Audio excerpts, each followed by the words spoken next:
এ হলো আমাদের হাবিজপুর high school মোড়ের কাজ চলছে। অতি জলদি ওই কাজ শেষ হয়ে যাবে। দূরত্ব কাজ করছে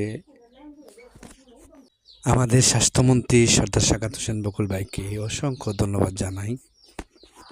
ড্রাইভার ভাই, কেমন সময় লাগবে এই কাজটা শেষ হইলে? বেশি দিন লাগবে না, কাজ তো প্রায় শেষ পর্যায়ে। শেষ পর্যায়ে না?